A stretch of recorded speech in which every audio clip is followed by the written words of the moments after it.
Good afternoon. Thank you for joining. The State Commissioner for Justice, Barrister Abiodun Aikomo, has revealed that process to add 10 more judges to the state judiciary is presently ongoing. He said this while featuring on the BCOS Current Affairs Live television program Kutuhai. Our man, Bode Akinjola, compiled excerpt from the live program. Bode's report is presented by Iroyin Oyo. The live television current affairs program Kutuai took a critical look at the 7 years administration of Governor Seyi Makinde and the Executive Order 001. Featuring on the program, the State Attorney General and Commissioner for Justice, Barrister Abiodun Aikomo, noted that the state government has ensured speedy dispensation of justice in the state. He added that 8 judges were added to the state judiciary recently, while a process that will give room for 10 others is in progress. In the last 7 years, the judiciary has fared very well under the leadership of Governor Seyi Makinde. And if you go around the courts in Oyo State, you see that the facilities are in good shape. The governor has appointed a good number of judges to add to the number on the bench in Oyo State. As we speak now, there is an ongoing process to appoint 10 more judges for Oyo State Judiciary. They are being well taken care of, well paid, and things are really going well. On the Executive Order 001 of 2026, signed by Governor Seyi Makinde, Barrister Aikomo explained that the order is to regulate the activities of non-state actors that want to form security apparatus or security organizations. The security situation in Nigeria is concerning. We all know that. And it has led to so many groups coming up to support the government in providing security around their neighborhoods. Now, we realize that if this is not controlled or regulated, it may lead to unintended consequences. It may lead to free for all. So we are not saying people should not support the government in this regard. What we are saying is that if you want to participate in this very important process, the government needs to know you. They need to know what you are doing. They need to know your modus operandi so that we do not create another problem by trying to solve one. Barrister Aikomo added that the Oyo State government, with support from the Lagos State government, won a Supreme Court judgment on the issue of inland waterfront land control. Lagos State instituted the suit challenging the powers of the Nigerian Inland Waterways Authority to carry out some functions around waterways within the states. Particularly, there was a publication by the federal government annexing land within waterways. Lagos State government felt that announcement is contrary to the Constitution and the Land Use Act. We in Oyo State felt that the case taken to court by the Lagos State government has some merit. So we joined. And when the court gave its judgment, ruled in our favor and upheld that what the federal government wanted to do was unconstitutional. In fact, certain provisions of NIWA Act were set aside. The Attorney General urged all citizens and residents to always follow the principles of due process and remain law-abiding. The delay in the rescue of victims abducted during the May 15 attack on 3 schools in Urire local government area of the state has continued to attract widespread reactions, including protests, solidarity walks, and public appeals. As the Nigeria Union of Teachers, NUT, the main affected union organized a solidarity walk in Ogbomoso to restate her concern over the unfortunate incident, which makes no fewer than 45 persons to be in their 19th day in captivity. BCOS correspondent in Ogbomoso, Aderemi Akomu, was on the train of the solidarity work in Ogbomoso, which commenced at Ogbomoso High School around 8 a.m. His report is presented by Victor Opone. in a bid to call for fast-tracking of strategies in securing the release of all abducted victims and to express more concerns about the recent attack in Orire local government. The Nigeria Union of Teachers NUT Ogbomoso Zone on Tuesday staged a peaceful protest. The protest, which was described as model of all protests over the recent attack on 3 schools in Orire local government area, the Community High School, Aore Siele, LA Basic School, Aore Siele, and First Baptist Church Nursery and Primary School, Yawota, are the executives and members of the NUT, ANCOPS, Alphon, along with the TESCOM Permanent Secretary and the LGUBEA secretaries in attendance. The protesters who had assembled at Ogbomoso High School as early as 8 a.m. with placards of different inscriptions, singing solidarity songs as they were heading to Take Square en route Olokwe Maron Caretaker Seminary and later to the Shaun Palace. The NUT Zonal Chairman, Comrade Adebisi Adeyinka, its NASU counterpart, Sunday Adeyanju, along with the Subeb Secretary in Ogbomoso South, Remi Adediran, said the protest was to register their displeasure over the killing and abduction of their colleagues who had spent 19 days in captivity. Also, the ANCOP State Secretary, Comrade Dele Omololu, the ANCOP Zonal Chairman, Comrade Toyin Akinriwa, and the Alphon Zonal Chairman, Thomas Okunshola, stressed that the attack on few is an attack on all, noting that teachers across the state are in the period of mourning over the deadly attack of May 15 on 3 schools in Orire local government area. The Permanent Secretary, Ogbomoso TESCOM, Dr. Salimat Ayeboyin, assured the protesters that good news is at the doorstep. She commended state and federal governments over several efforts to rescue the abducted victims, calling concerned stakeholders to redouble their efforts to rescue the abductees immediately and unconditionally. We know that the government is working assiduously on their return. We all know that all stakeholders are on it, but addressing the protesting teachers, the Shaun of Ogbomoso land, Obagandi Olaoye Orumogege III, commended the peaceful conduct of the protest, saying efforts are in top gear by both state and federal governments to secure their release. The monarch then called for fervent prayers to complement efforts of the government towards rescuing the victims.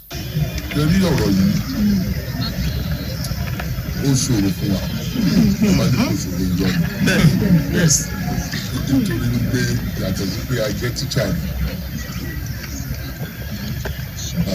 Mo ní àwọn ọmọ bàbá mi ló jẹ́ gómìnà wa gbogbo ipa tí wọ́n lè kó òun ni wọ́n ń kó ààrẹ orílẹ̀-èdè òun náà president Tinubu àrí ní ọjọ́ Sunday wọ́n wà nípa ọ̀rọ̀ náà. Security operatives led by the Ogbomoso Area Command, Owode Police Command, Bola Adigun, were present throughout the period of protest to prevent violation of law and order. The State Ministry of Environment and Natural Resources has unveiled a lineup of activities to mark the 2026 World Environment Day celebration. The Commissioner for Environment and Natural Resources, Engineer Ademola Derinto, announced the program during a press conference held at the Ministry's Conference Hall in Ibadan. Details are presented by the Governor's Office correspondent, Olalekan Sulaiman. Briefing journalists on activities marking the 2026 World Environment Day celebration, themed, inspired by nature for climate and our future. The Oyo State Commissioner for Environment and Natural Resources, Engineer Ademola Derinto, said the program are designed to raise environmental awareness, promote sustainable practices, and encourage greater public participation in environmental protection across the state. According to him, the week-long activities commenced on Saturday, May 30, with community engagement program featuring interactive session with residents. The program will also feature environmental awareness campaigns, practical demonstration on plastic waste segregation and recycling, tree planting exercise, stakeholders engagement meeting with religious groups, and an awards program for outstanding environmental partners. This press briefing actually should be seen as the official flag of the World Environment Week 2026. Even though we don't have any United Nations designation of World Environment Week. Closed plans by the ministry to engage secondary school students through sensitization programs aimed at educating them on environmental protection and sustainability. He added that the state government will also commission public toilet facilities as part of efforts to eliminate open defecation across the Oyo state. We hope that this will be a wake-up call for us to restore sanity into our forest. But we'll do more as a ministry within what is within our powers. And the state, I know, under TV is now on Niger TV app, and you can watch us from any part of the world. Also, BCOS website is live.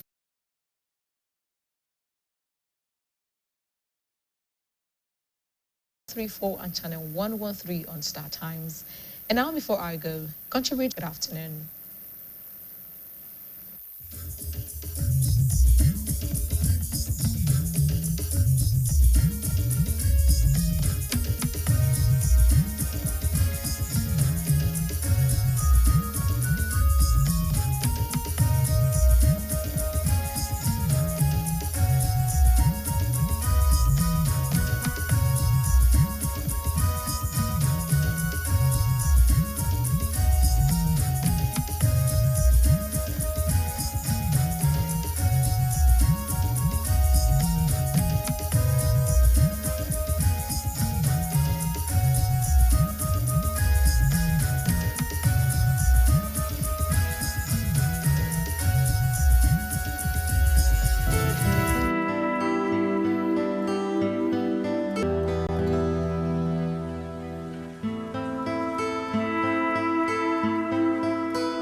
The process is ongoing.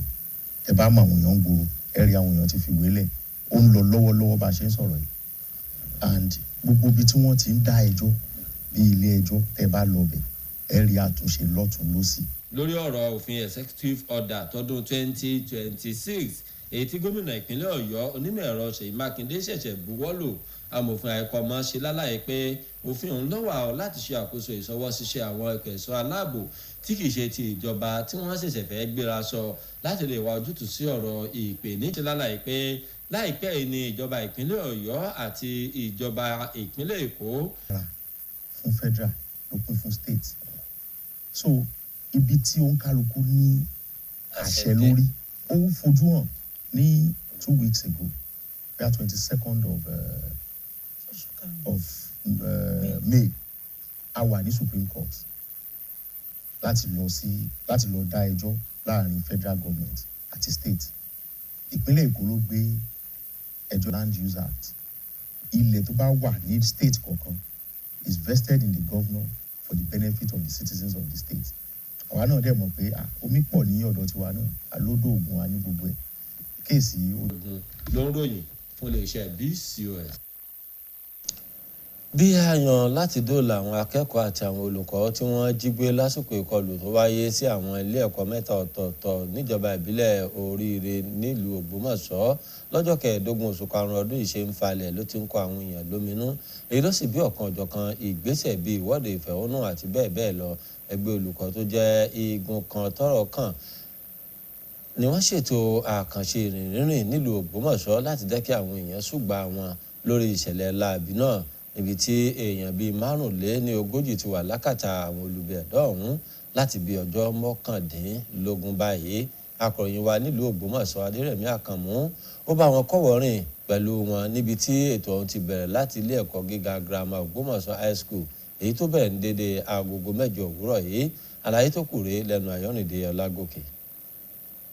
nínú ìlàkàkà láti jẹ́ kí gbogbo àwọn tó wà nígbèkùn àwọn ajínigbé nínú ìṣẹ̀lẹ̀ ìkọlù tó wáyé níjọba ìbílẹ̀ Oríire nípínlẹ̀ Ọ̀yọ́ ẹgbẹ́ ìbílẹ̀ Oríire pàápàá jùlọ nílùú Ẹsẹ̀ẹlẹ̀ àti Yàwọ́ta ìwọ́de ọ̀hún ló ṣàkójọpọ̀ àwọn olóyè ẹgbẹ́ àwọn olùkọ́ NUT ẹgbẹ́ àwọn ọ̀gá àgbà ilé ẹ̀kọ́ girama lórílẹ̀‐èdè Nàìjíríà ANCOPS ẹgbẹ́ àwọn ilé ẹ̀kọ́ aládàáni àti àwọn akọ̀wé àgbà àjọ tó rí sí ọ̀rọ̀ àwọn ilé ẹ̀kọ́ girama àti ètò ẹ̀kọ́ kárí ayé TESCOM àti SUBEB láwọn ẹkùn tó wà nílùú Ògbómọ̀ṣọ́ àwọn olùwọ́de náà ni wọ́n kóra jọ nílé ẹ̀kọ́ girama Ògbómọ̀ṣọ́ high school tí wọ́n sì tún kọrin pẹ̀lú bí wọ́n ṣe ń lọ sí agbègbè Takí nígbà tí wọ́n gba ojú òpópónà olópó 5 caretaker seminary kọjá lọ sí ààfin Ṣọ̀ún tìlú Ògbómọ̀ṣọ́ alága ẹgbẹ́ NUT lẹ́kọ̀ọ́ Ògbómọ̀ṣọ́ comrade Adébísí Adéyínká àti akẹgbẹ́ rẹ̀ nínú ẹgbẹ́ NASU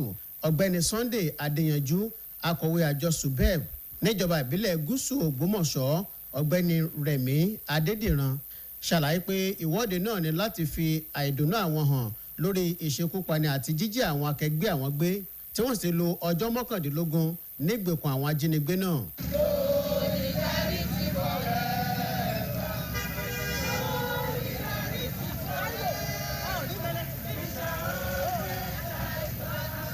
bákan náà ẹ̀wẹ̀ akọ̀wé ẹgbẹ́ ANCOPS nípínlẹ̀ Ọ̀yọ́ comrade Délé Ọmọlólú alága rẹ̀ lẹ́kọ̀ọ́ Ògbómọ̀ṣọ́ comrade Tóyìn Akínrìnwá sọ pé ìkọlù lórí àwọn èèyàn náà jẹ́ ìkọlù sí gbogbo àwọn tí àwọn jẹ́ olùkọ́ tí wọ́n sì ní àwọn olùkọ́ káàkiri ìpínlẹ̀ Ọ̀yọ́ ló ń ṣọ̀fọ̀ lọ́wọ́ báyìí lórí ìkọlù tó wáyé ní ọjọ́ 15 oṣù karùn-ún ọdún yìí láwọn ilé ẹ̀kọ́ mẹ́ta níjọba ìbílẹ̀ Oríire tí ń bẹ nípínlẹ̀ Ọ̀yọ́ akọ̀wé àgbà àjọ TESCOM lẹ́kùn Ògbómọ̀ṣọ́ ọ̀mọ̀wé Salimot Ayegoyin fi dá àwọn olùwọ́de náà lójú pé ìròyìn ayọ̀ ti dé tán sétí gbọ́ wọn ó lu àwọn ìjọba ìpínlẹ̀ àti ìjọba àpapọ̀ lẹ̀ yìí lọ́gọ̀ ẹnu fún àwọn ayan wọn láti fi lè dóòlà àwọn èèyàn náà bákan náà ni ó sì tòkè sí àwọn tọ́rọ̀ kàn láti fi kún ayan ìjọba láti fi lè tètè dóòlà àwọn èèyàn tó wà nígbèkùn ọ̀hún ní kíákíá nígbà tó ń bá àwọn olùwọ́de náà sọ̀rọ̀ Ṣọ̀ún tilẹ̀ Ògbómọ̀ṣọ́ ọba Gandhi Ọláoyè Orúmọgẹ̀gẹ̀ lẹ́ẹ̀kẹta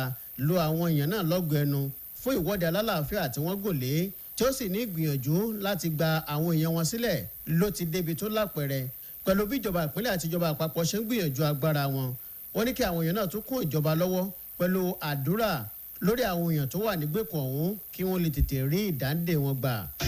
lórí ọ̀rọ̀ yìí ó ṣòro fún wa ó máa ní kó ṣòro ìjọ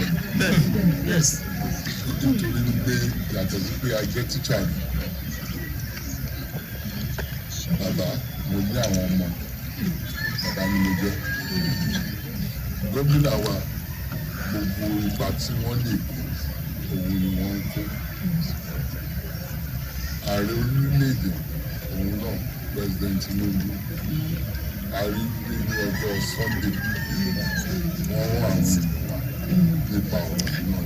àwọn ẹ̀ṣọ́ aláàbò tí olórí àwọn ọlọ́pàá lẹ́kùn iléeṣẹ́ ọlọ́pàá tó wà ní Owódé nílùú Ògbómọ̀ṣọ́ ọ̀gbẹ́ni Gbọ́lá Àdìgún léwájú wọn ni wọ́n dúró wámúwámú tí àwọn olùwọ́de náà àti láti lè dènà kíkọlù òfin ìtòrọ̀ mọ́ ìwọ́de alálàáfíà. Ayọ̀rìndé Ọlágòkè ló ròyìn fún iléeṣẹ́ BCOS. iléeṣẹ́ tó ń rí sí ọ̀rọ̀ àyíká àti nǹkan àlùmọ́ọ́nì ilẹ̀ nípínlẹ̀ Ọ̀yọ́ ti sọ̀rọ̀ lórí ọ̀kan òjọ̀kan ètò èyí tí wọ́n là kalẹ̀ láti fi sàmì ayẹyẹ àyájọ́ ọjọ́ àyíká lágbàáyé fún tọdún yìí. Kọmíṣánná fọ́wàfọ́rọ̀ àyíká àti nǹkan àlùmọ́ọ́nì ilẹ̀ nípínlẹ̀ Ọ̀yọ́ Onímọ̀ẹ̀rọ Adémọ́lá Adénìtàn ló kéde àwọn ètò ọ̀hún níbi ìpàdé oníròyìn èyí tó wáyé nínú gbọ̀ngàn iléeṣẹ́ náà tó wà nílùú Àgòdì nílùú Ìbàdàn. Akọ̀yìn wa lọ́fíìsì gómìnà Ọlálékan Sulaimon ó ṣàkójọpọ̀ ìròyìn náà làbárèrè lẹ́nu Gbénga Olókèdè. nígbà tó ń bá àwọn akọ̀ròyìn sọ̀rọ̀ lórí ọ̀kan òjọ̀kan ètò tó ń sàmì ẹ̀yẹ àyájọ́ ọjọ́ àyíká lágbàláyé fún tọdún yìí, kọmíṣánná fọ́rọ̀ àyíká àtòhun àlùmọ́ọ́nì ní ìpínlẹ̀ yìí ẹnjìnìà Adémọ́lá Adérìntọ́ sọ pé àwọn ètò náà ló wà láti ta àwọn aráàlú jí sọ́rọ̀ àyíká àti láti ṣe kóríyá fún àwọn aráàlú láti kópa inú ayan àti dáàbòbò àyíká wa yíká ìpínlẹ̀ Ọ̀yọ́. Gẹ́gẹ́ bó ti wí, ètò ọlọ́sẹ̀ kan ọ̀hún ló bẹ̀rẹ̀ lọ́gbọ̀njọ́ oṣù karùn-ún ọdún yìí níbi tí wọ́n ti fi ara kẹ́ra pẹ̀lú àwọn èèyàn agbègbè. Níbẹ̀ ni wọ́n ti ṣètò ìpolongo ìtanijí nípa ọ̀rọ̀ àyíká, àfiwé bó ṣe lè lo ike tó ti bàjẹ́ láti sọ di ọ̀rọ̀, ètò igi gbígbìn, ìpàdé àwọn tọ́rọ̀ gbèrú, ìpàdé pẹ̀lú àwọn ikọ̀ ẹlẹ́sìn àti àmì ẹ̀yẹ fún àwọn tó pegedé nípa ọ̀rọ̀ àyíká. A ṣe àjọyọ̀ ọjọ́ àyíká tí àwa ní iléeṣẹ́ ètò àyíká nípínlẹ̀ Ọ̀yọ́ a ti sọ di ọ̀sẹ̀ àyíká. Àwọn ìpinnu ọjọ́ tó rà gbàgbọ́ wípé ọjọ́ kan ò tó láti ṣe àwọn nǹkan kankan. A sì bẹ̀rẹ̀ pẹ̀lú àwọn ìjáde tá a ṣe ní ọjọ́ sátidé àbámẹ́ta tó lọ. A ti bẹ̀rẹ̀ pẹ̀lú àwọn ìgbésẹ̀ kọ̀ọ̀kan. Òjò. A bá àwọn aráàlú sọ̀rọ̀, a sì fi àwọn irinṣẹ́ ìmọ́tótó kólẹ̀kódọ̀tí kọ̀ọ̀kan a fi ràn wọ́n lọ́wọ́. Adẹ̀jì tó tẹ̀síwájú a máa lọ sáwọn iléèwé láàrin ọ̀sẹ̀ yìí pẹ̀lú gbàgbọ́ wípé àwọn ọmọ tí wọ́n kó lọ wọ́n á ti dá wọn padà. Àwọn olùkọ́ tí wọ́n sì ń fi ẹ̀hónú hàn pé àwọn náà ti padà sẹ́nu iṣẹ́ kó tó di. A dẹ̀ máa fi àdàgbà ètò náà rọ̀ lọ́jọ́ tó jẹ́ ọjọ́ àyíká lágbàáyé gangan. Onímọ̀ ẹ̀rọ Adérìntọ́ tún sọ ọ́ di mímọ̀ pé iléeṣẹ́ náà ní lórí èrò láti bá àwọn akẹ́kọ̀ọ́ ilé ẹ̀kọ́ girama lé àjọsọpọ̀ láti pàṣẹ ètò ìtanijí èyí tó wà láti la àwọn lọ́yẹ̀ nípa bí a ṣe lè dáàbò bo àyíká àti bí àyíká wa ṣe lè dúró re.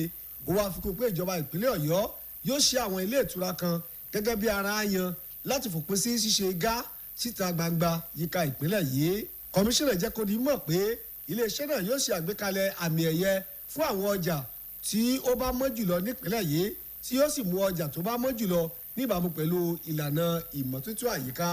Ṣáájú ní ọ̀rọ̀ ìkíni káàbọ̀ rẹ̀, akọ̀wé àgbà níléeṣẹ́ tó wà fọ́rọ̀ àyíká àtòhun àlùmọ́ọ́nì nípínlẹ̀ yìí, ọ̀mọ̀wé Sunday Ọ̀jẹ̀lábí ké sí àwọn olùgbé àti àwọn tọ́rọ̀ kàn pé kí wọ́n káràmásìkí ọ̀rọ̀ àyíká ká lè dáàbò bo àwọn ohun àlùmọ́ọ́nì wa fún ìran tí ń bọ̀ lọ́jọ́ iwájú. Gbénga Olókèdè ló ń ròyìn fún iléeṣẹ́